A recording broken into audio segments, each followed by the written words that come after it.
was confused. All right, good evening, everybody, and welcome to the October edition of the Lower Makefield Township Park and Rec Board agenda and meeting. Roll call for tonight. Online, we have Kim Rock and Dennis Wysocki. In person, we have Mike Blundy, Mike Brody, myself, Doug Kraus, and our director, Monica Tierney. Our first order of business, we have to approve, the last meeting, we did not approve the June meeting minutes, so we have to approve those. So do we have a motion to approve the June meeting minutes? So moved. So moved. Do we have a second? Anybody want a second? I'll second. No. Thank you, Kim. Any discussion around June meeting minutes? Any changes? If none, all in favor of approval of the meeting minutes? Aye. Aye. Right. Aye. All right. And then I'll move to approve the September 10th, 2024 meeting. second. I'll second that. Thank you, Kim. Any discussion on the September meeting minutes? No, other than I was not present, so. Okay. If none, call the vote. All in favor of the September meeting minutes, please say aye. Aye. Aye. All right, liaisons. Mike, do you want, since you're here and you're prompt, why don't you come on up, state your name, address, and give us an update on your summer Frisbee program and what's next. My name is Mike Brown. I live at 209 Elm Avenue, LMT. And I'm here to update on the first year of the Makefield Summer League, Muscle.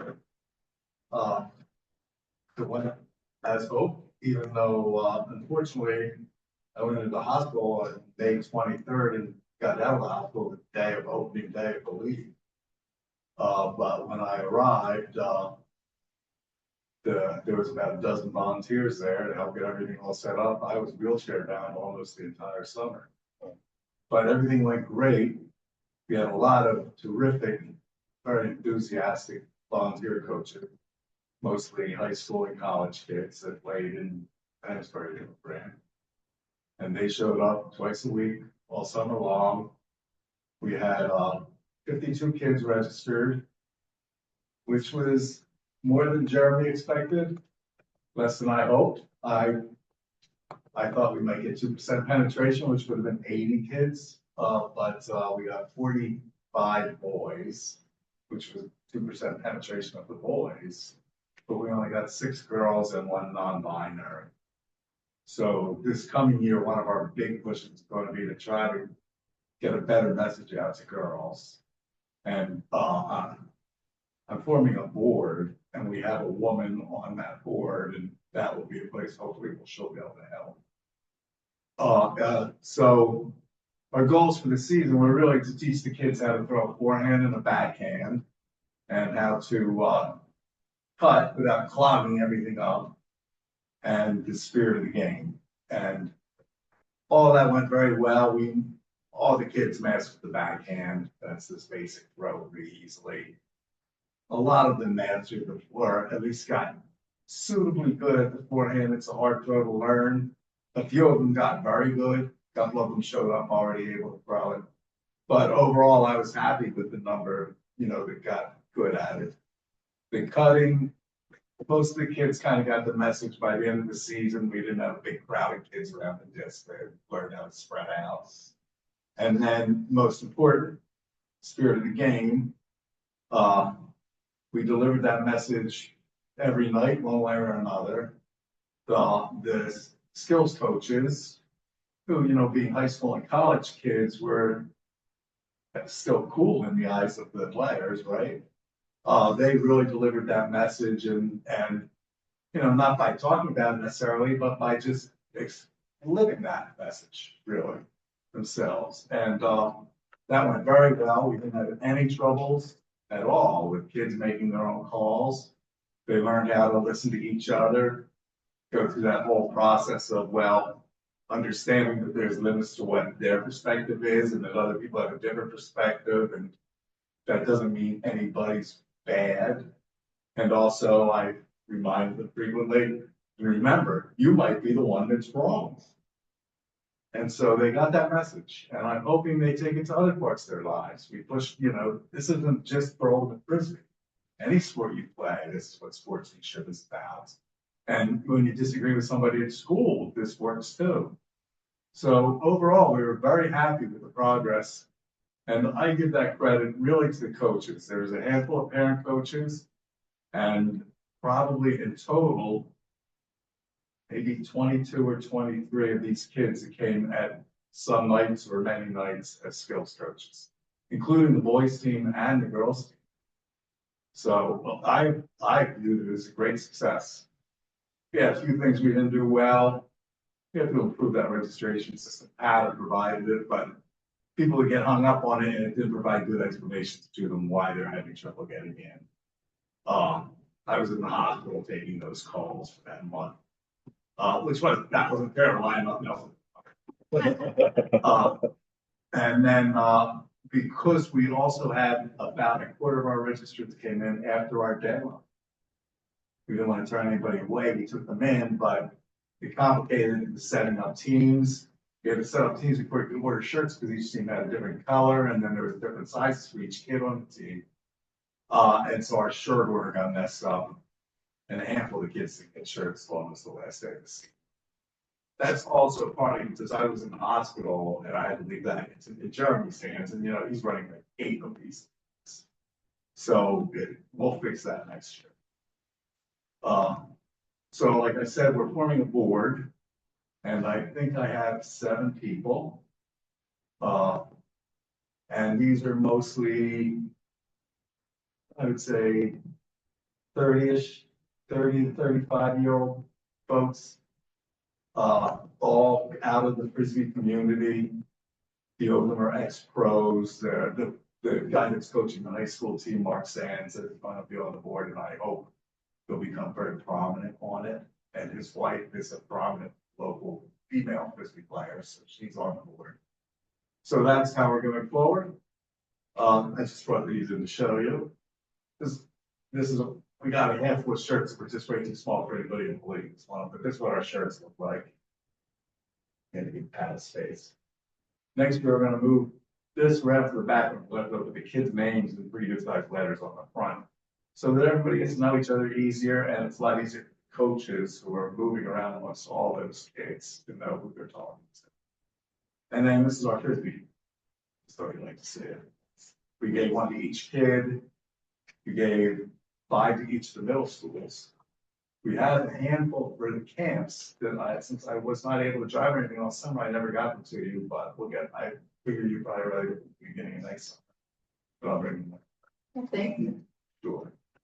So that's all I have to say. Is first of all, glad you're feeling better and on the mend, and you're upright now and not in a chair. Does anybody have any questions for Mike?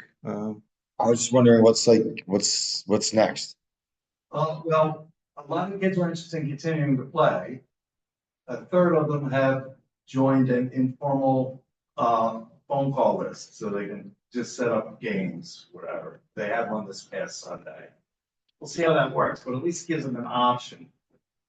In the league, we had 12 kids who were eligible to play high school this fall. 9 of them went after the high school teams. So, I mean, that tells us a lot about, these were kids that never played before June. It just shows, how this sport can really capture a kid.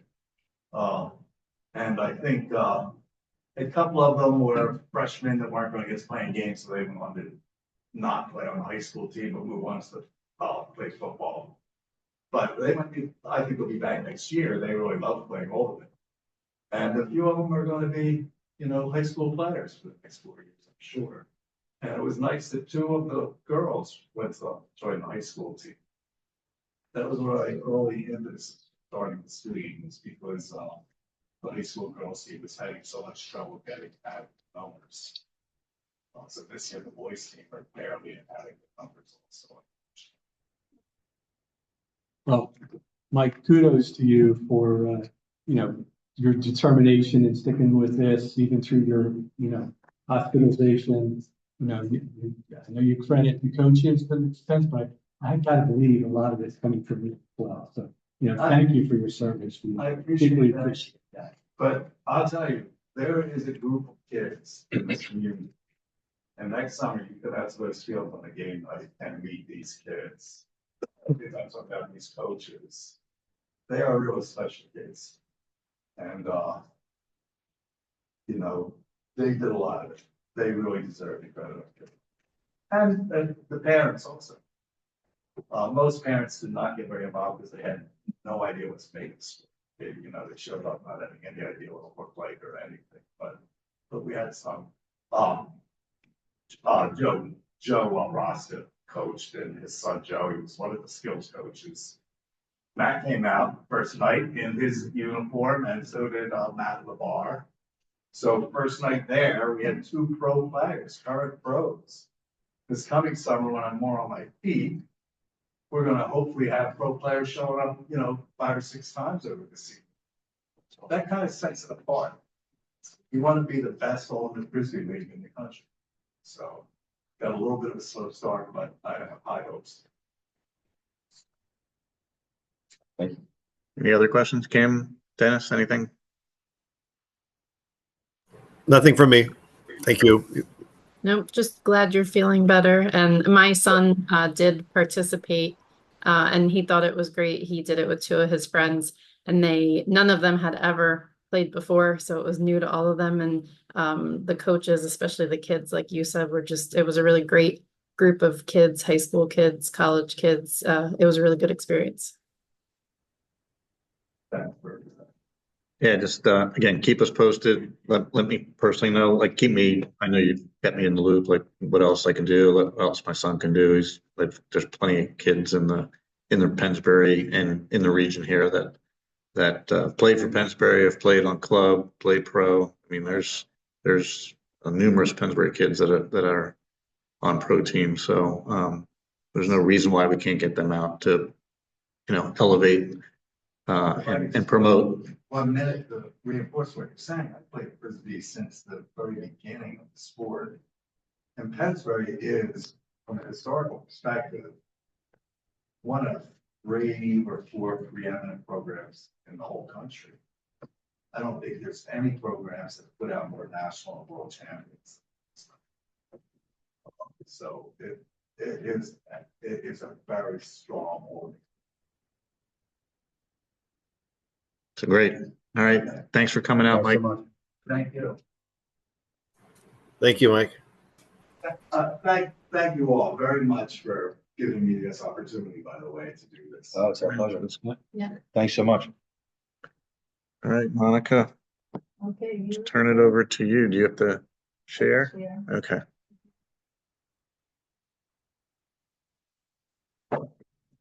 Monica, is there any chance the other screen can be displayed? Hold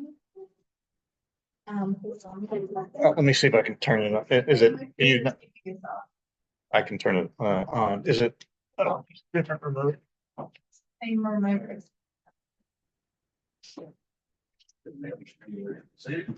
Yeah, see it.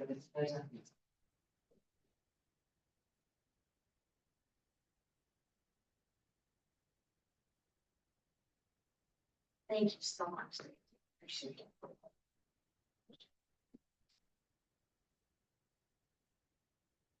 Okay, so I talked to Doug a little bit earlier, and since we're there's so much movement in the budget right now, I don't know that we're ready to present it.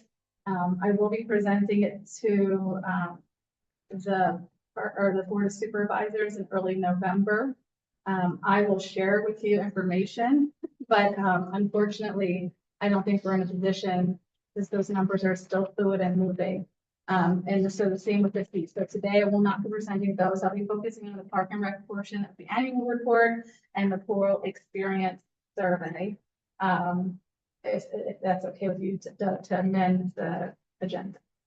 Yeah, I think, yeah, I mean, there's no problem ending the agenda. I think I think the board will want to see some outline, obviously prior to the presentation to the Board of Supervisors on proposed fees and budget. So we Well, just, the fees will go later, so we'll have plenty of time to do fees.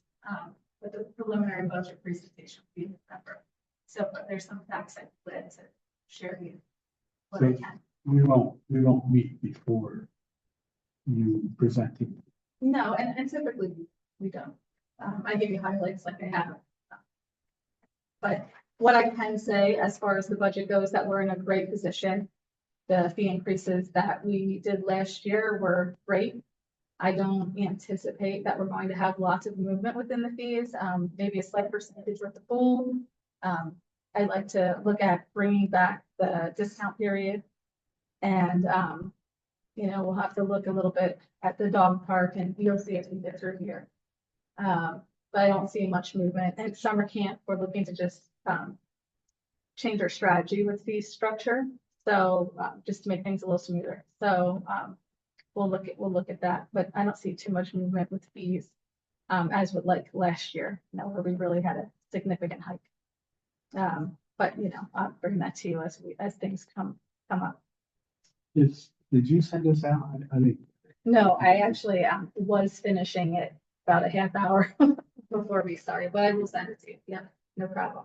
And then there'll be an annual report to accompany this. That this year we're doing it a little differently. I'm incorporating budget into the annual report, so you'll see as part of the annual report what some budget predictions are. So that may change as we go through the process. And then we'll have a nice comprehensive annual report at the end of the year okay, instead of an August report that, nice. you know, so I'm just changing things, trying to make things better as we go. you'll send us one fee proposal, not piece, like it won't be a drip of here's a dog park and then here's the, No, They'll I'll send send us you one. the document, the fee pre-proposal document, but then I'll also do what I did last year where I showed you, you know, how much we spent, how much, you know, we've taken in, and you guys can see. then the assumption is then that we'll provide feedback at the November meeting. Then. Yeah, you should be able to, the fee schedule should be up to discussion, it'll come up after. I think typically it goes when the final budget goes. So, But you're building a budget based on some assumptions yeah, for your fees though. So, but if the fees aren't finalized, then your budget's yes, No, yes. okay. Okay, so just to start, I'm going to review our mission with the board.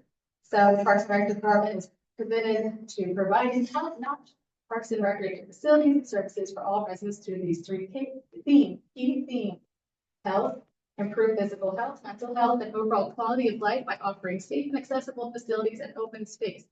Environment, act as environmental stewards to responsible use of natural resources and protect and maintain the parks and recreation assets. And community, create opportunities for the community to connect through a wide variety of partnerships, programs, and classes. So just want to review this annually, just so we go back and we remember what our mission is as the board is making decisions throughout the year. Our vision is play for all. We talk about this a lot. And then I wanted to review the core values that are in our Parks and Recreation Play for All plan. And you'll see as I go through projects, I talk a lot about the values and the goals, how we're kind of meeting goals within the Play for All plan. So number one, I'm not going to read them all the way out. I'll just read the headers: innovation and creativity, health and wellness, conservation and stewardship, inclusiveness and equity, diversity, accessibility, connectivity, community engagement, a sense of community, friendliness, and economic vitality. And I'm sure you all remember this from when we went through Play for All. So here were our goals in Play for All. Now I had to summarize them because it was pages of goals. So I just took the primary goal, protect green space and provide a plan for stewardship. Goal 2, Play for All, continue to improve parks recreation and nature-based facilities that serve residents of all ages, interests, and abilities. Goal 3, connect the township with safe places to bicycle and walk. Goal 4, engage residents in active living through recreation opportunities for all ages, abilities, interests that focus on fun, health, nature, self-improvement, and building a sense of community. Goal 5, continue to provide excellence in operations, management, and finance to yield the greatest public benefit. So I just wanted to show you our department. All the light greens are our summer hires. We do have 2 part-time staff. We do have a number of program instructors that have flexes, and then all the orange are the full-time staff. So you can see them all here laid out, how we all operate in the Parks and Recreation Department.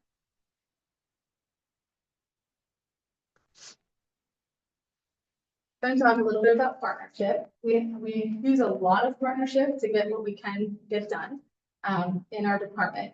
Community partnership plays a critical role in the success of Lower Makefield Township Parks and Rec programs. Collaboration with local business, schools, volunteer groups, and nonprofits significantly enhance services and expand recreational educational opportunities for residents. Through these partnerships, we expand programming, we improve facilities, we provide diverse, inclusive opportunities for recreation, and we foster a community spirit. Here are our partners, our current partners, and you'll see this year we have 2 new partners, Ultimate Frisbee and Yardley's Farmers Market.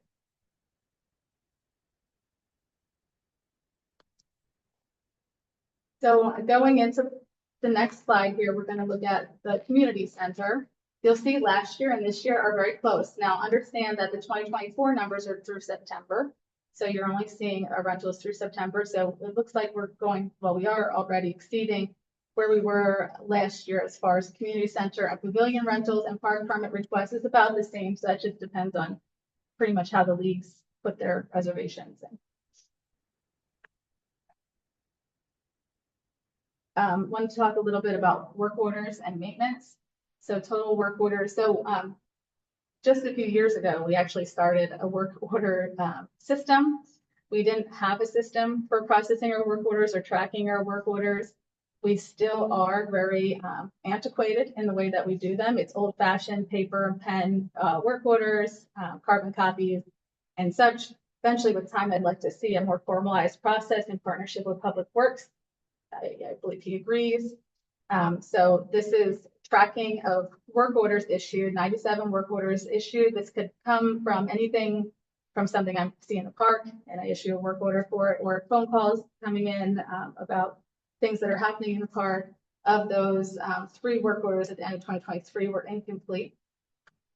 Year to date this year, we have 105 work orders issues, 9 are incomplete currently, and that number will only grow through the remainder of the year. It says 6 fields were aerated. What's that mean? Because Actually, at that time that I did this, every single field is aerated now. so that's all of MAC, all of the baseball and softball, all the fields. Everything is aerated, and I'll talk a little bit more about. And is that recent? Yeah, in the last 2 weeks.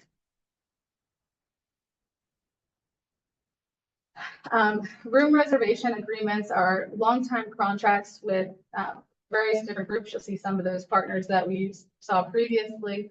We have 20 long-term contracts going right now. We do them a year at a time, just in case fees change or whatever, just helps us with rollover. The exception is the seniors. They work on a 3-year contract. It's just something that we worked out with them on the beginning. It's a 3-year contract.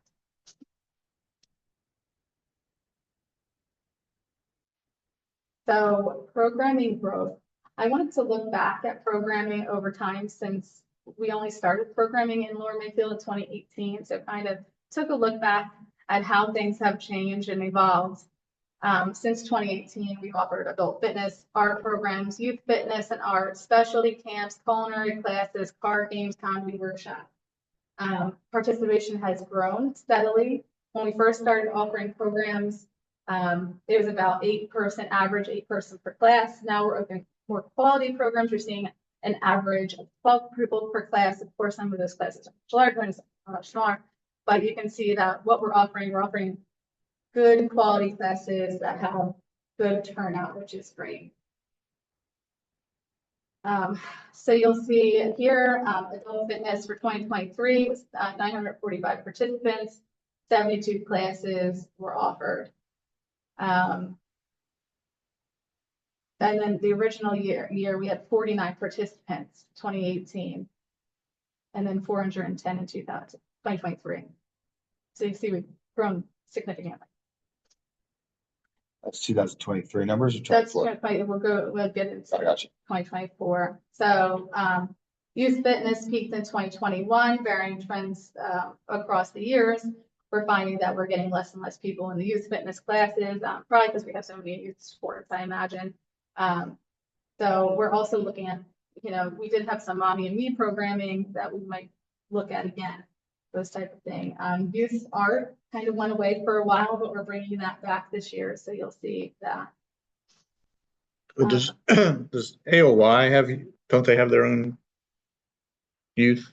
They do, Art. they have a camp. Yeah, so we don't conflict with them. We try to do a complementary program. Now, do they run those programs for us or no? We have somebody else. So is there's no partnership with them. We partner in other ways, but not particularly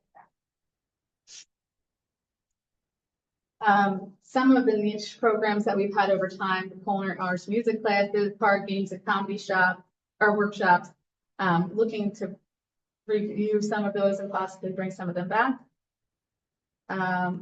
This year was a transitional year. We have a new program manager, Robert Vandergrift.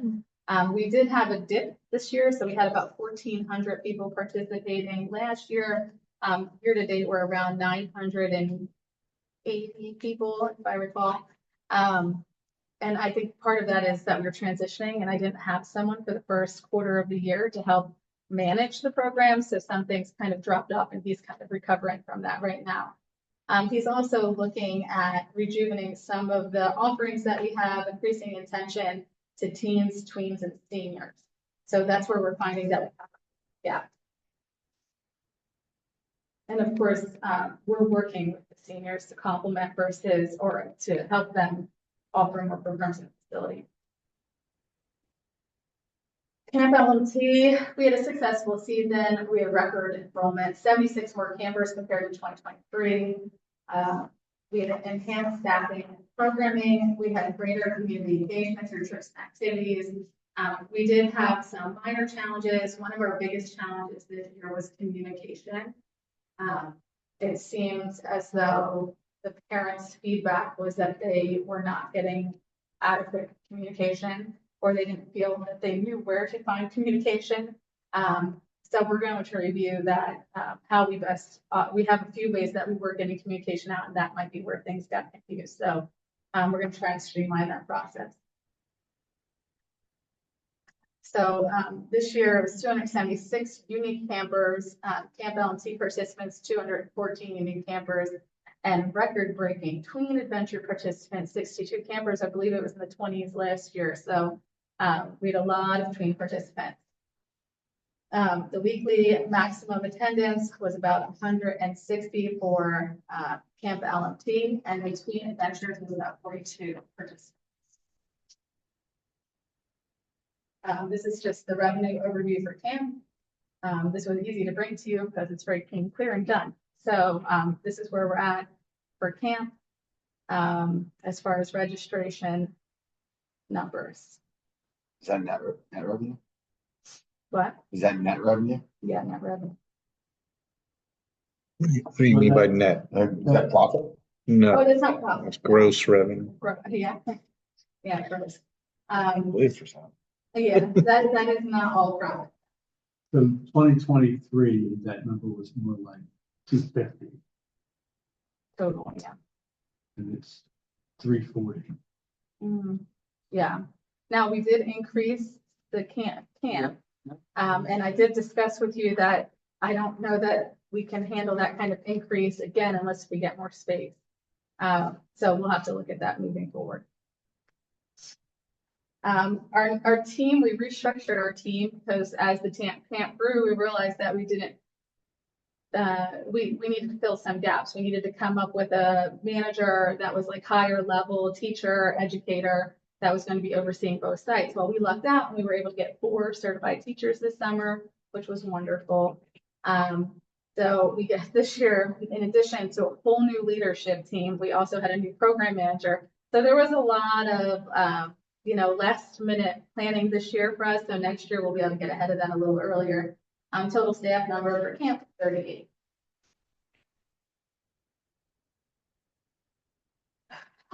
We do have some areas for improvement. As I have mentioned to you before, on Fridays, our only plan is pool. And if there is rain coming in the forecast, we kind of had to last minute scurry to try and find a last minute trip to do. So we're trying to develop a better weather contingency plan at the beginning of the season so that on Fridays we have we're better equipped to handle that. Our staff training, and part of this is due to the fact that we had a whole new leadership team at the beginning of the year, but we're going to do a better staff development training. We're going to incorporate some of the people from the township building, say finance, to talk a little bit more about, payroll and how that works, because we're finding with some of these younger employees, they really just don't understand how payroll works and how it ends and starts and that type of thing. We're going to talk about, tidying up afterwards and cleaning up and that type of thing. We're also going to bring some people in to do some more development training with the kids so that when they leave us, they're equipped to have a bigger and better job somewhere, which will be great. So we're looking to increase guest speakers. We're bringing more people in to complement. Historically, we have partnered with the library, and the libraries run a reading program throughout summer camp. We haven't done that in a while. Maybe that's something that we could bring back. Optimize age-appropriate PEPs and activities, reevaluate trip logistics and destination. So we found that some of our trips were just a little too far away. It took up most of the day, and it was kind of eating away at time. So we want to try and better do that. And I talked a little bit about explore increasing capacity at Edgewood Elementary. And then starting earlier for preparation. Pickleball, I'm going to briefly go through. We did very well this year. We did see a reduction in participation, but it wasn't huge. It was manageable. It was, it's great. We did very well with our revenue. And you'll see that as we go through the budget. We started offering more classes, more programs. We're getting more organized as far as rentals. We're starting to really pull things together as far as pickleball goes. I'm confident that when we start to rehab some of our facilities, that we're going to see even more growth. So I think pickleball is just growing. So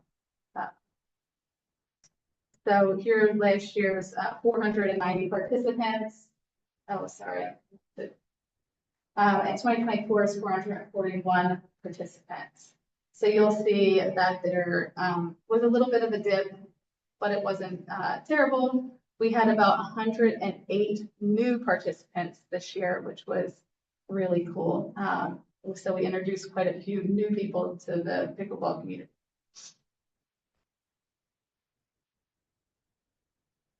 So you'll see program growth was 79 in 2018 to 490 in 2023. It just shows that we're growing. And while we did dip a little bit of 441 in 2024, we recognize that that's due to the increases, and that's natural. We look to see growth again next year in the amount of about 5 to 10%. We're looking at we're working currently on the ADA transition plan. We're due to update it, and we've done a lot of projects on the ADA transition plan. Part of that is going to be incorporating how we're going to adapt programming when necessary, or offer some more adaptive programming in the township, and kind of recognizing what the need is for that type of programming in this township. So we're looking at maybe we can incorporate that into pickleball. So that's one of the things. We recognize that there's certain time of the days that are more popular than others, so we have to kind of address that. We're looking at doing more special events. We're also looking at doing for our members a member-only fun day every once in a while throughout the summer. So we're looking at some of those things. Another thing that we had talked about is multi-generational type events, like Grandma and Me, Grandpa and Me type tournament events, to try and promote multi-generational activity. So that's really what we're looking at for pickleball. This is where we've kind of fallen. You'll see for dog park that last year we had 313 dogs registered, but we had a dip this year. And it's the first time we've really dipped like this since opening. So we had a significant dip this year. Now understand that this is year to date, 2015 end of September, but non-resident dogs registered and stayed about the same. Look at orientation. We had 149 new people signing up for orientation, and then this year we only had 91. So I'm looking to send out a survey to all current and past park members to kind of see what's going on, see if I can get if you guys have any ideas or questions you'd like to ask, I'd be glad to. But when I started looking at the data for this year, I was really surprised to see how much of a dip we've had this year in dog park. Did we raise that fee drastically? Like, what's that fee? To offhand, I don't. I think it went from 25 to 40.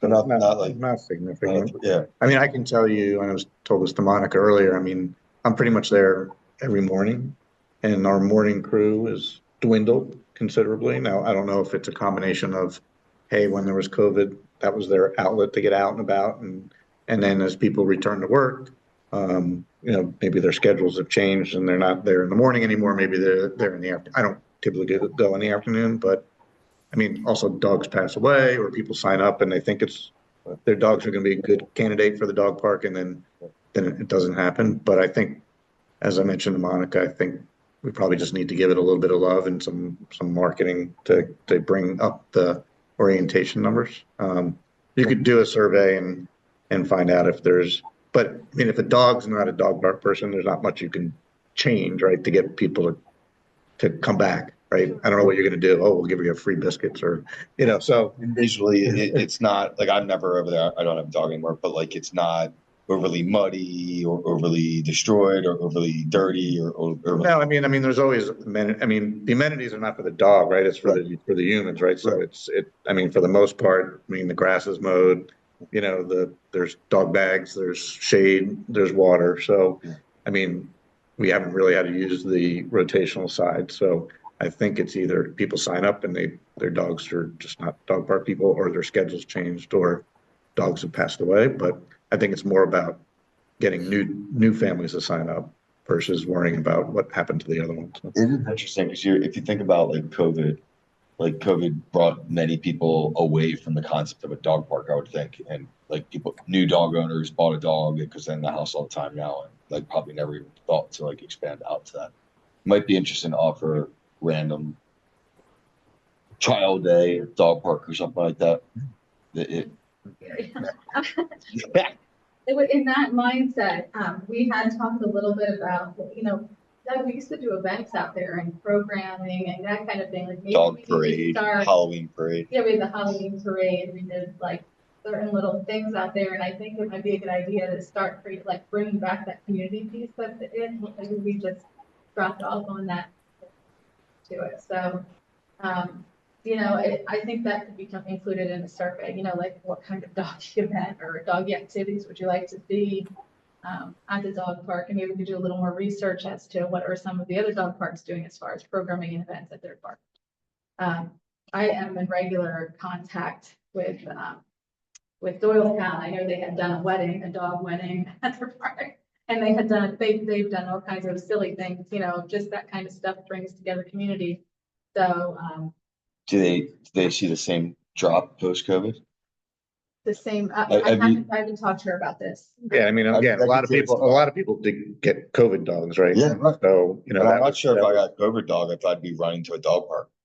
Like, I just don't know. Like COVID just changed the attitude. No, I mean, people got dogs because they were home. They're like, oh, we got to get a dog, and because everybody else is, you know, everybody's home, and then so you probably had an increase of registered dogs just because there were a lot more dogs that people got in the township, and this might be normalized now, and just in terms of how many new dogs are being obtained through households. But again, I think once, it's like a gym, you get them registered, whether or not they show up or not. Your revenue is the same, whether they use it or not, right? It's the new members. For you, it's really about replacing as many new members as you can as those that don't come back, right? So just something to think about. Firehouse Woods had a big year this year. It was really great to see all the things happening out there. We constructed the new boardwalk. We planted native shrubs that were donated to us through the grant. We were able to do a lot of trail maintenance. We had a lot of volunteer participation, and probably more than ever in recent history. So here's some kind of highlights. This isn't everything because we've done a lot, but these are the bigger days. Boardwalk construction with 80 volunteers. We had we planted 100 native shrubs and flowers, 13 volunteers, and then 29 volunteers participated in trail maintenance in July. We had volunteers who worked hundreds and hundreds of hours in their free time, in their retirement, and just working out there to get some projects done. So it was really great to see the community come together and for such a great cause. We had a lot of events this year. So we had a Frog and Salamander Walk. These pictures are from the Frog and Salamander Walk. We had an Earth Day open house. We did a bird walk. We've been participating a lot in the Bird Town. We are a Bird Town USA, and we've been participating a lot in some of the bird activities like bird walks and sightings and counting and all of that. And we also participated in the nationwide BioBlitz, which was different this year. Going on to leagues, I just wanted to bring league numbers. Now, I don't have all the fall numbers yet, but I'll show you what I have so far. So this is where we are as far as leagues go. LMFA has all of their numbers in. This is the total participation for the year of 1,064. You see in the bottom right quarter how much LMFA was charged fees. When we're looking at PAA, I only have their spring data. We do not charge them for Magic, that program. So, but here are the numbers. You can see the totals in bottom right quarter of how many participants per year. We did start breaking things out by Lower Makefield Township, non-Lower Makefield Township, and non-Lower Makefield Township Pennsbury students, just to kind of give you an idea of how many of the non-residents are in Pennsbury School District, going to school with your kids, resident kids. So just wanted to kind of clear that up and start tracking that. So Ultimate Frisbee, you'll see the numbers here. You can go back. Well, the PA, what it's season. It just says season. Is that spring? This is just spring. Okay. Yeah, I have not received the fall. Monica, the non-LMT and the non-LMT in Pennsbury, are they unique? They're not. There's there overlap between those? No, there's no overlap. If they're not in Pennsbury School District, they're not in the state. And Okay. they are, we didn't count them. Okay.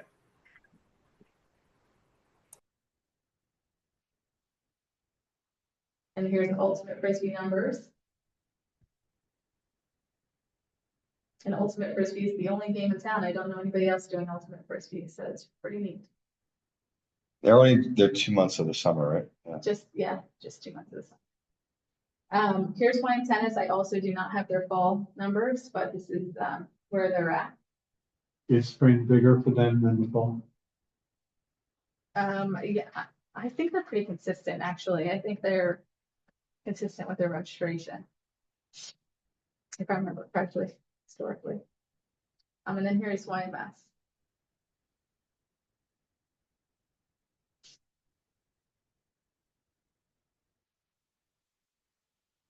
So when I give you the annual report, you'll see all of this, but just with greater detail. So it'll tell you all their successes, how much money they've given back to the community, how much they've invested, all their volunteerism, that type of thing. That will all be as part of the comprehensive report.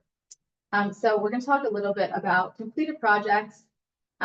Each one of the projects I assess our core values and goals that we met, that I stated at the beginning of this meeting, so that you can see all the things that we're working on are things that, you know, meet what we've decided that's working, or it meets our Play for All plan. So this particular project is health and wellness, conservation and stewardship, community engagement.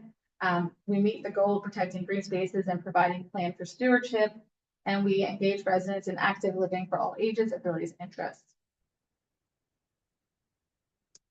The trail had over 50 community members who contribute to the project, and that's 50 unique members, provided access to nature for all physical and mental well-being, and serves as an educational platform for all for environmental wellness. The next project that we completed this year was the Heathcock Meadows Pocket Park, which is a new top lot.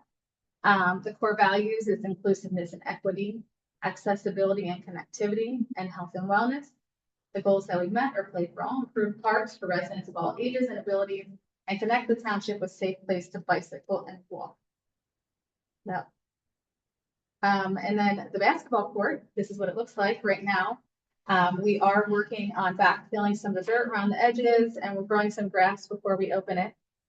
So we're working on that. We'll be getting new benches, we'll be getting pads for the poles, and it should be open in the spring. It is my goal for next year to have a 3v3 basketball kind of tournament out there as a grand opening, and maybe we'll open the playground too at the same time.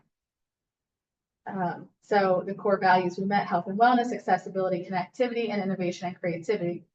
Just as an add-on, there will be a path that goes from the handicap parking down to the basketball court. It's previously not accessible. There's no connectivity. That was part of the ADA transition plan. So we will be doing that in-house, creating that path that goes to the path and then from the path to the basketball court. It's great. I'm very excited about it. It looks like. I like the backboards. Yeah. And that was a happy accident, actually. We got an upgrade by accident. So yeah. The goals we met: Play for All, improve recreation facilities. Goal 4, engage residents in active living opportunities. The project details: we already paved and all new equipment, new basketball nets and poles. We will be getting a new bench, and we will be paving those ADA paths. The grand opening, we're looking at spring of 2025. Well, we'll be open ahead of time. Spring of 2025 is when we plan to do a formal opening. Secret Garden is already active. We started with painting the pieces that I talked to you about at the last meeting. The fence is down. We had a meeting with the soft surface. They will be here on the 21st to start the project. As long as there's no bad weather, they should be there for about a month working to get the rubberized surface down. We are working on replacing the fence. Police have the post in before they put the surface in. As part of this project, we're also doing some other minor upkeep out at the park just to clean things up. We have a mulch bed that is infested with weeds. We're pulling that out. We're grassing to the edge of the rubbers just for ease of maintenance, and it'll also be a lot nicer than what it is now. We are going to create a path from the back side of the playground. It's a small tiny path from the back side of the playground to the bathroom, because there's no way and no path now or easy access way to get that way now. So we will be doing that too. Core values: inclusiveness and equity, diversity, health and wellness. The goals we need: Play for All, improve all facilities for all buildings. Goal 4, promote recreation opportunities for everyone. We are looking at a spring. Is the path ADA accessible? It will be, yeah. It'll be too great for ADA accessibility. Right now, you'd have to go down a dip and up back onto another curve. It would be, I would say impossible, but difficult. So to what extent will the playground not be accessible, and for how long? It'll probably be offline for from October 21st through the end of November, could possibly go a little longer. So I will be doing some marketing on that, just putting out information closer to the date. We have been reaching out to all of the rentals because we do have rentals until the 20th out there, just to let them know what to expect and to give them an opportunity to switch to Kids Kingdom if they want to. And just so they know, we are keeping it open for them. We are keeping it safe for them, but there are certain pieces that aren't available while they're renting.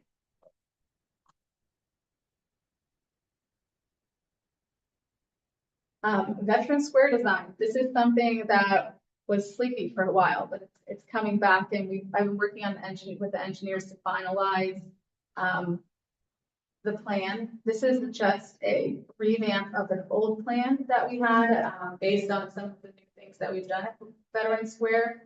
The goal of having that plan would be to try and go for grant projects to see if we can work on it on implementation of one piece at a time. I plan to have that to you hopefully maybe the next meeting if possible. So I hope to have that to you.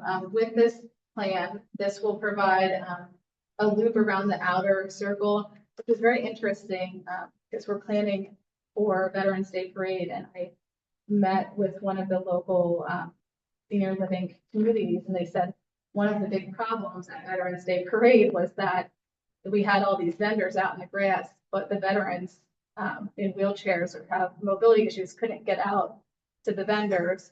And I said, oh, that's very interesting because, you know, we're talking about this plan. Well, this plan would alleviate that, that issue or concern.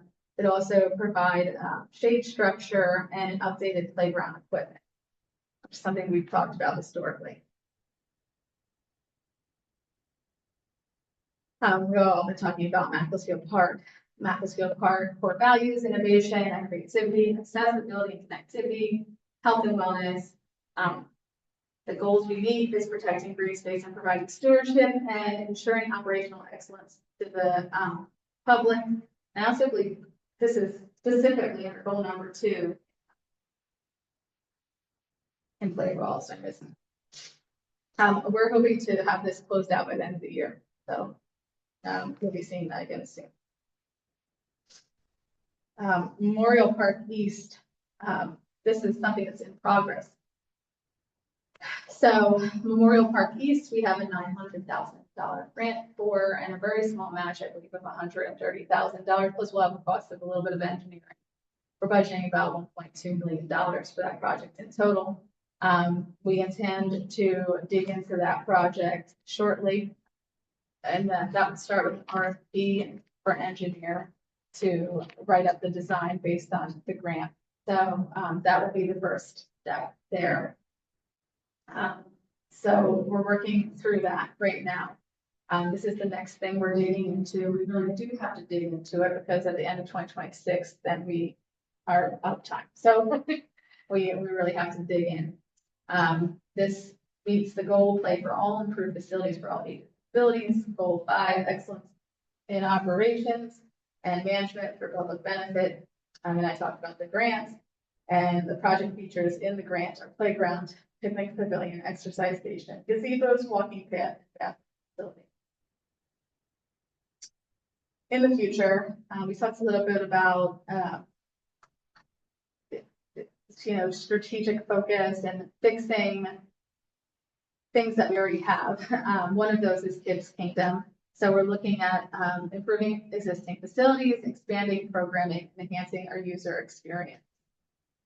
Our core values, ensuring the parks and recreation system evolves in ways that best serve the community. That's why it's important that we're focusing on our core values as we move through.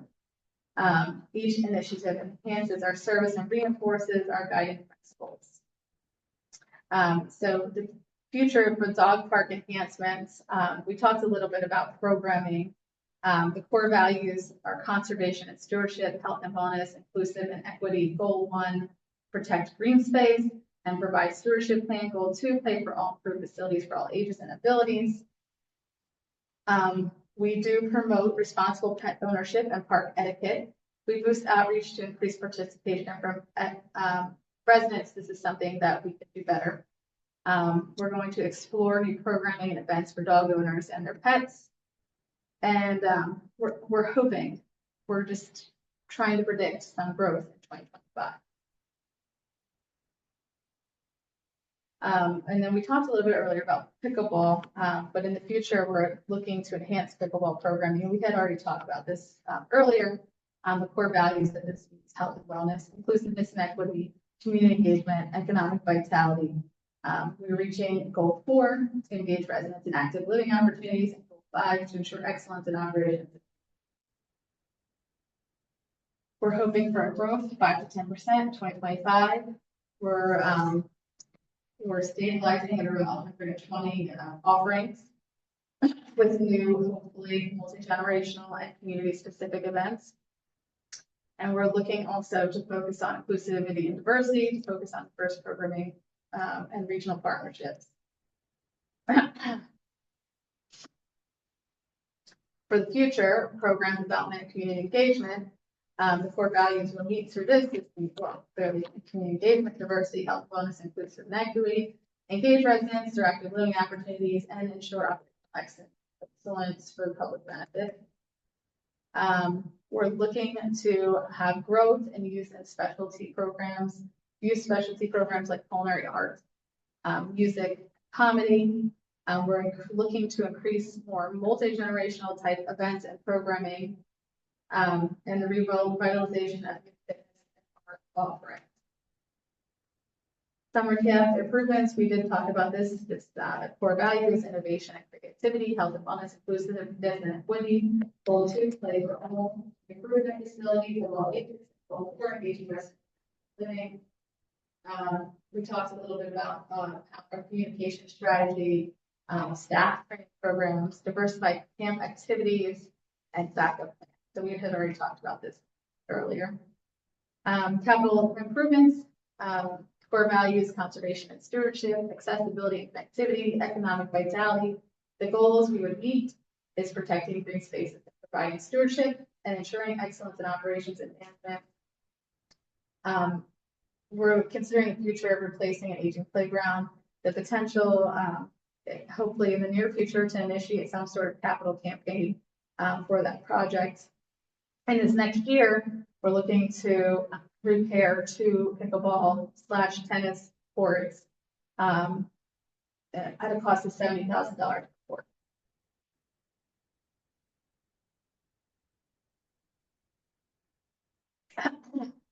This is where I haven't talked to you too much about that. I've been meeting with EMAC about technology advancements for park and recreation.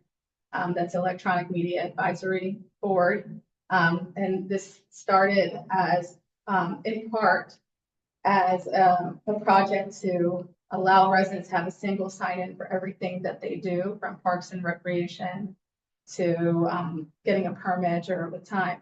So there is a system that we had been looking at to help with our registration and all of our woes and issues that we have in registration, but also be able to do that. And there's also a couple other technology advancements. So core values are innovation, activity, economic vitality, accessibility, and activity. And the goal we meet is ensuring operational excellence for the public benefit. So we're looking at the software called Civic Rec. Civic Rec is pretty much the only recreation software that also has all the other modules that we would need within the township. One of my most exciting things about Civic Rec is the user would, instead of doing paperwork and bringing it to us and stacks of paperwork with pool and summer camp. So we have about 9 forms for the summer camp. We have about 5 to 7 forms for the pool. And this all comes to us in paper or in email right now. This Civic Rec, one of the big features, the one that I'm most excited about, is that residents will be able to scan their own papers into their account, and we would get alerts that everything is done. And all we have to do is do a quick look at it, and we are not filing, we're not doing all this. It's just a huge time saver for us. There's a lot less, room for error with this type of system. So we're looking at switching to that system. It's much more user friendly on the front end and the back end. It would be a significant undertaking to switch software as we have so many people already in Community Path and we'd be swapping to Civic Rec. But it's something that I've been looking at for the last 4 years. So it's probably time to jump. And now that the township is looking for a single sign-on, this is perfect timing. We as Parks and Recreation would be the first to implement, and then the goal would be then to start implementing across township wide to all the other civic modules, so that eventually it's all one single sign. Does anybody have any questions about that? I know this is new to you. I just, I know that with the pool, we wish that there was better reporting from that system that we have. Does that new system sort of solve? It'll solve some. The trick for, I actually did reach out to Community Pass to say, if there any way you can run these reports, and I think part of the trick is for us, each full season, we start a whole new complete new registration. And that's why it's not comparable from year over year. You can't see who's new, who's not new. That might still be the problem with this new software, but they will have better reporting. I just don't know if you'd still be able to get that number you were looking for specifically. It might be the same issue.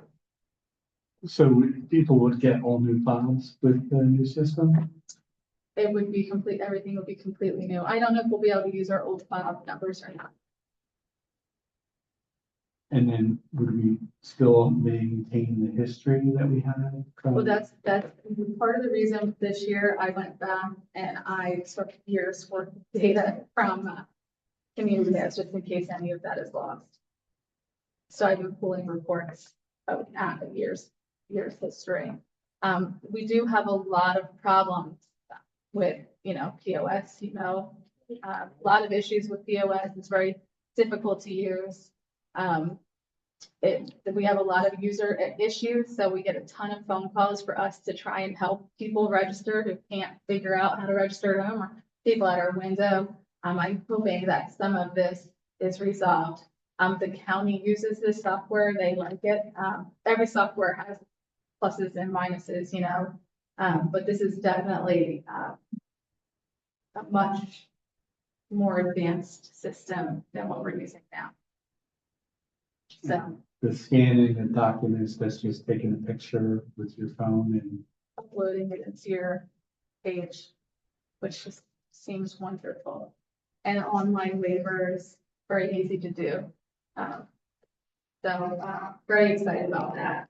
Another thing that I had just recently brought to EMAC, and I can do a bigger presentation of this to you, but I'd like to try and earmark some money if we can this year for Placer AI. Now, we've been talking a lot about passive parks and their usage.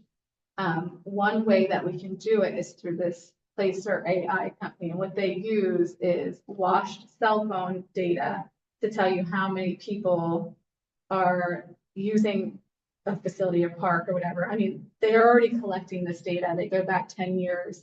We're essentially getting access to the data. We can place geofences over any one of our parks, and it tells you how many people visited. It can tell you how many people went to, where people go before or after they went to the park. It's very watched, like you don't know anything about. They use apps that I'm probably saying this really poorly, but it's really cool when the salesperson comes and their data guy comes. But they use cell phone data to also give you analytics based on census region. So you can't see where people go. Their home is within a certain census region. So if people are from residents or non-residents. People are, people like yoga because they're using apps, right? They're using apps to get data. So you have a bunch of yoga enthusiasts that go to Makefield Park. Maybe you should offer yoga classes. You also see where people percentages of people who go to, like, say, Dick's Sporting Goods or Wawa or whatever after or before they're at the park. And then you could use that for sponsorship, right? I can say I have this many percent every Saturday going to Wawa after you're there. And I can go, hey, Wawa, there's a big return on investment. You should invest in a scoreboard or whatever. Lori, I don't want to say but like, I'm just trying to use ideas of, you know, how we can get extra sponsorship or use that data to make decisions. Say we're talking about converting a tennis court over to pickleball. We can look and see what the usage is for the last 10 years on a certain specific area to see if we would be impacted tennis by changing it over to pickleball. Those are things that we'd be able to see that we were never able to see before. You can also, for special events, you can see who you're drawing in, so you can see where to market. I could look at community days, I don't know if it's 10 years back, but quite a few years back, to see where the people are coming from, what routes of travel they're using, those type of things. So you can get a better idea of, okay, well, maybe we need to put signs up on these streets. Maybe that's what we're missing, or maybe we need to, you know, maybe the numbers at fireworks drops off more than we ever realized. Then fireworks weren't what we need to focus solely on fireworks. So it's just decisions that we'd be able to make that we could never make with data before. I think it's a really great way for us to make decisions and make database decisions about all of our passive parks. Another really neat thing that you could do is if, say, you're considering to put in a skate park, right? And you want to look at other neighboring township skate parks to see if people from our township are going to their skate parks, you know, kind of see what their usage is like. And you can determine whether you want to get a skate park or you want to invest in a skate park too. So it's just kind of interesting information to use. I was actually very nervous about it at first until I, you know, really got to know about it a little bit more. There is a Placer AI chat group for NRPA, the National Recreation Park Association, and it's great to see how other communities are using it, because then you can better with yourself. So that's something that I was looking at too. Is there a cost for that? Yes, it's $14,000 a year. And then plus we have to put in a geofence, is that? That's just in the system. That's part of the cost. So very neat information, and I'd be glad to have a formal presentation on that at some point so you can get to know it a little better. That would cover all our parks, or is that just for? All of our, outside of our parks, we can be looking. But it would cover all our, it's not like, you know, that's just Mac, that's But just. my company, I worked at a company that used to sell data like this, for like stock trading, and you wouldn't believe the data that they have based off all your electronic. So like they could take your credit card data, and we don't know it's you, but they could have like 1.5 million credit cards, and they know that those credit cards go to Home Depot. And then they can look and say, okay, well, what's the storms? What's the weather patterns in the Northeast right now? Is it heavier weather patterns than usual? Do we see heavier credit card spending at Home Depot when there's heavier weather patterns? And then we can say, did they do increased sales online? And we can scrape online data to see if they did heavier sales. And then they can correlate all that data to say like, hey, how's Home Depot doing? So if you correlate that to us, you can say, okay, a park is at this geolocation just by giving the coordinates of where it is. And then we can take cell phone tracking data where your cell phone, they know where you go. They don't know it's Mike Blundy going there. They just know that a cell phone owned by this carrier moves to this location and that location. And then we can, you know, and so like there's all sorts of data sourcing companies.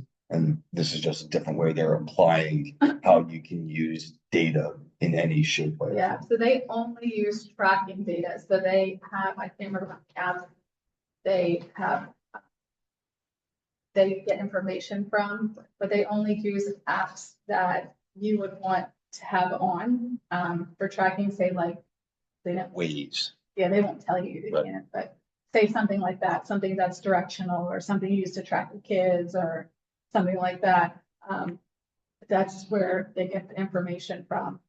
And they're able to make assessments based on, you know, those apps as well, you know, which app it is it a yoga, whatever. So it's just very interesting. I would suggest looking it up. I was, I'm not gonna lie, I was a little creeped out at first when I heard about it. You're not the only one. But when I get on there and they showed me that they were able to look back 10 years, this data is already being collected no matter what, whether we have access to it or not. I was like, why now? I shouldn't have this. You know what I mean? So I find it very interesting. So I had an initial discussion with EMAC about it. I will probably be going back to them. They had a bunch of questions that I'll bring back. I will share with you the link from the EMAC meeting so you can see how that went, and we'll go from there. Okay, and the next thing we're looking at. So part of me being the manager of the pool this summer, I recognized a bunch of gaps in our service, and one of our biggest gaps, and I just cannot believe it's been this bad for this long, is the time clock system and the payroll inefficiencies at the pool with 135 staff using paper cards to clock in and clock out. And then we have young users who do not use the time clock, handwrite in their time. I mean, it's like, it would take us 20 to 30 hours of staff time at the end of each 2-week period to try and work our way through time cards. So our current payroll system has a time clock system that you can add to your payroll, and it helps you with scheduling. It'll do scheduling. It'll do clock in, clock out on the phone. And there'll be a geofence.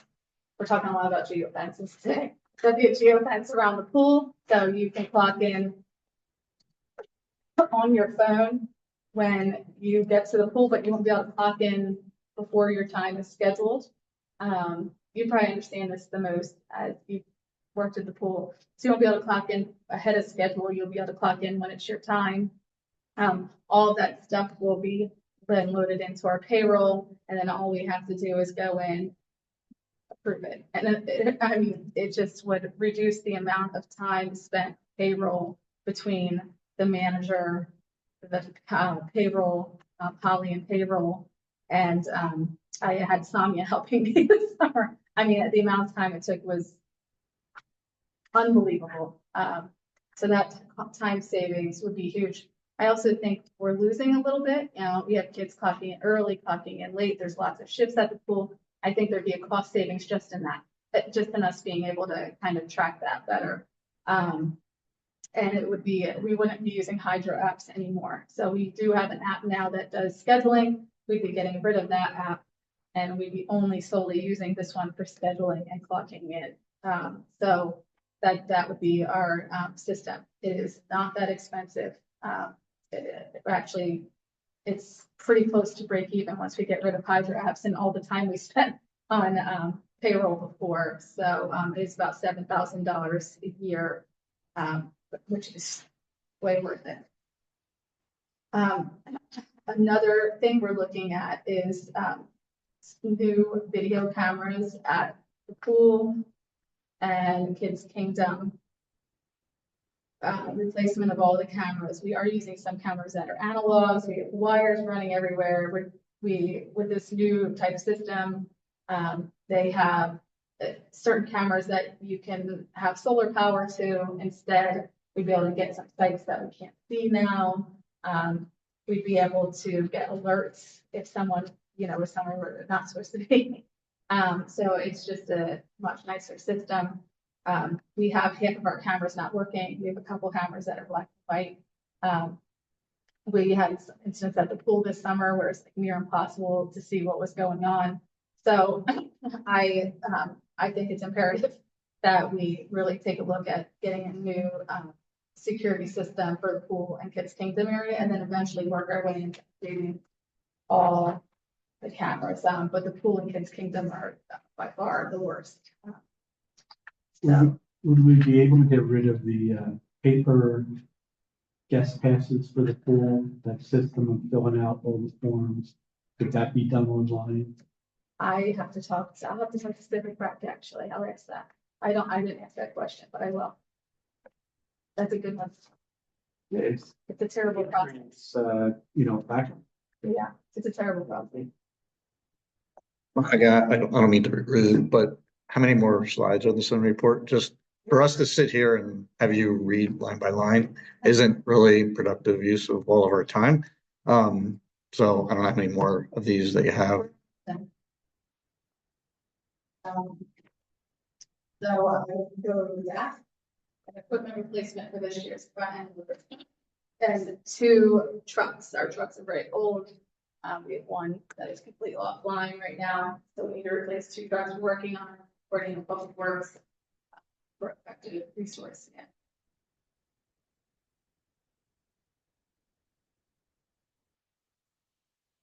So, do you want me to go on to this full report? I don't know. I mean, are we going through this line by line on all of the comments on the report? I mean, we sent them out, so I don't know if people read them, but okay. Yeah, I didn't know what you were going to run through on the pool. Questions. So, the pool report, you saw it as it is. Nothing was too surprising. Interesting to me that people who use the pool less saw more value in pool membership than people who were there every day. It was very interesting to me. So there was that. Another thing is we asked about amenities and what's most important. And clearly the heaters are very most important to everybody. Everybody's willing to spend money, extra money if necessary, to replace heaters. And then everything else in the comments, if you look through the comments, it depends on what it is. So if we're replace something else, say we have to do slide or do, that might be something that requires us to go to the pool membership and say, hey, look, we're looking at a slide replacement that's going to cost a lot of money. It may require an increase of some kind to your membership, and see if people are really willing to dig in for that or not. Those are the big things for me. If you guys have any questions, I'd be glad to. I think the only thing that stood out for me on comments was probably the bathrooms. I don't know if that was a resource issue in terms of like labor, just to have somebody stay on top of that, or is there something else that was going on? I don't know if you can make gross bathrooms clean. Yeah, they're kind of. Or again, it was just Bathroom. I didn't know if it was more generic in terms of the bathrooms aren't like country club. No, I got that. I'm versus- just saying, like, I watched moms from my baseball team go into the baseball bathrooms and scrub them, clean them, and do everything. And you could be the next person to walk in. They still just. Yeah, I just didn't know if it was they're old, That's what I'm saying, right? yeah. Versus, hey, they're Yeah. like someone's not going in like on, you go to public restaurants and there's a sign up sheet that says, hey, somebody checked every hour or so. So I don't know if that was just We did have an issue this summer. All of the grass died in one giant area of the pool. so that In part because that was all dead, people were tracking the dirt into the pool and they were tracking the dirt into. So we did try and put sod down, and it was like the middle of a heat wave in the summer. But unfortunately, it actually did quite well for what it was. But it didn't take away that big problem that we had at the beginning of summer. I mean, there was just so much mud, it was impossible to keep up with. But we did improve as the year went on. I mean, we didn't have a manager there all the time. So, I tried my best to be there as much as I can and looking and, a lot of those kids are new employees, first-time employees. So, you really do have to be on top of them to make sure that they're keeping on top of it. I mean, I just looked at the report probably 10 minutes before the meeting started. Just, it's the first time I had to look at it. And I just perused it, and bathroom stuck out, and communication was also something that stuck out. So, I know there's communications with the camps and communications schools, and that's something that We need to focus. The only other thing that stuck out for me was like a lot of comments were around fees, both day pass fees and membership fees. And they want, a lot of people were thinking, well, we won't sign up, we'll go on a guest pass, we'll just go with our friends who go on guest passes, but like we made the guest pass too much, so you can do that. Which I'm not necessarily, that's just what I noted. Like it just stood out to me. Like, I ran into that problem. I was thinking, one of my son's friends there, and it was just going to be for a couple hours. You're like, wow, $20. And we ended up being there for an hour, and it was just like, oh, yeah, that's a lot. But yeah, there was one comment about a person with multiple children, a larger family, and how punitive it is for larger families, because, there is no, a family membership is just, you got to pay per person. So, that's, I don't know if that's something you guys asked. I think it ultimately depends on where the budget turns out and how the numbers actually look to see if. The numbers look pretty good. It's fair. A family of four pays, Less. I mean, same, or pays less. It's a per person rate, right? So in essence, two people, pay the same as two people, not two people or three people pay lower than two people. Well, that was the bulk of our membership. I mean, 70% fell into families of four or more, and they're the ones that,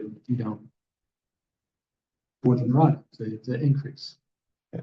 So it used to be, $395 way back when, $360 before that.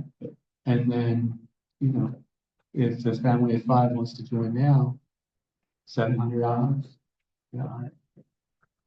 It's just.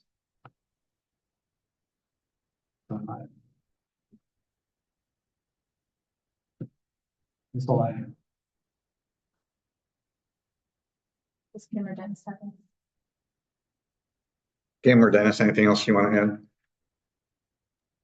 I was just scrolling through some of the things. The bathrooms definitely are one of the more common ones. I didn't have any additional comments.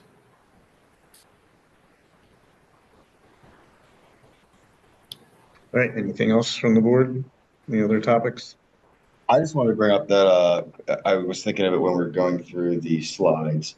I definitely would like to make sure that we do not have any tree planting at Memorial Park from the Environmental Action Committee without it being approved by us. Because I definitely didn't like how that was changed before the Board of Supervisors, from here to the Board of Supervisors meeting. And even if some of it benefits you and you do want some of it, I definitely just want to have that come to us. I definitely do not want anything to do with the tree farm. So the tree farm was specifically what you're talking. Specifically the tree farm, yeah. But I mean, the things they presented and we approved, I'm good with. But anything extra, especially a tree farm on Memorial Park, I definitely want. And I don't care if it's against the wood line. I don't want any discussion of a tree farm getting built without us having a discussion about it. So I will tell you, I met with the EAC today at Memorial Park, specifically along the east side where the pickleball is, because it'd be a great place for trees. I would love trees. So I have to meet with them to see if that is potential space to put some barrier trees. Yep. We were actually talking about that in the line along the homes. Yep. For noise buffering. Yep. So, so specifically. Yeah, totally.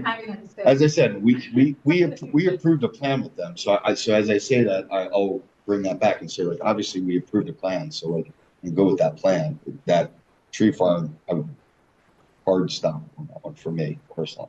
I just want to at least see it and talk about it and talk to our board members about it. not Yeah, just- I think it's a long time to go. Yes. I will let you know. Yeah. Well, then pass that along to that committee or to Dave or to the board of supervisors. Sure. Correct. Okay. I think that's a big deal for me. Please. That's it for me. No other comments, questions? Anybody? Yes, Lori, come on up. Thank you. Great. Is it lit? There should be a green light there. I hear you. Anyways, I'm wondering, first.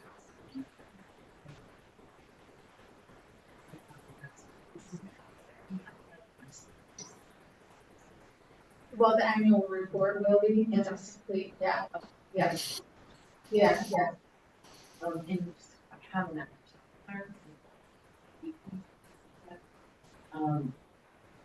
I can tell you that every morning at Makefield Park, there is a number of dogs on leashes. And people just throw their balls like they're in a dog park. And when I ask them to put their dogs on, there's a leash law, they tell me that they use this to exercise their dogs. Oh, look, there's a dog park. You say, well, who can here instead? You can just call a non-emergency police line I and do. Yeah. they'll send somebody out there, so. And it's a $5 million fine, so I think I told David, I think I'm up to now $10,000.